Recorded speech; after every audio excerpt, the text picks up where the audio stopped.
गेल्या 2 दिवसांपासून भोकरदन येथील गट शिक्षणाधिकाऱ्यांसमोर आम्ही आमरण उपोषणाला बसलो आहे। यामध्ये प्रामुख्याने मागणी अशी आहे, जालना जिल्ह्यामध्ये अगोदर शेकडो जागा रिक्त असताना जिल्हा परिषद कार्यालयाने शिक्षकांना लिपिकाच्या कामामध्ये गट समन्वय केलं, शालार्थ समन्वय केलं। त्यामुळे विद्यार्थ्यांचं कधी न भरून निघणारं नुकसान शिक्षणाधिकारी करत आहे। त्यामुळं जिल्ह्यातील शिक्षकांच्या रिक्त जागा भरण्यासह ज्या शिक्षकांना लिपिकाचे काम दिलेले आहे त्यांना शाळेवरती अध्यापनाचे कार्य करू द्यावे, विद्यार्थ्यांचे नुकसान थांबावे, यासाठी आम्ही आज इथं गेल्या 2 दिवसांपासून परमनंट उपोषणात बसलेलो आहे। तसेच भोकरदन तालुक्यातील जालना जिल्ह्यातील अनेक जिल्हा परिषद शाळा मोडकळीस झालेल्या आहे। धोकादायक इमारत झालेल्या असून त्या वर्गखोल्यांची दुरुस्ती करायला शासनाकडे वेळ नाही, परंतु गोरगरिबांच्या लेकरांकडे लक्ष देण्यासाठी शासनाला वेळ नाही का, अशी एक आमची मागणी आहे। कारण विद्यार्थी ज्या शाळेत शिकतात, काही शाळांमध्ये पत्र घालतात, काही शाळांच्या भीती अक्षरशः पडण्याच्या अवस्थेमध्ये, तरी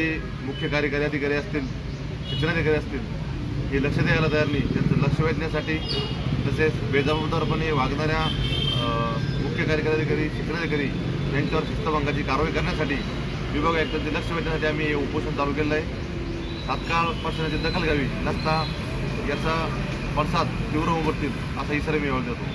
धन्यवाद।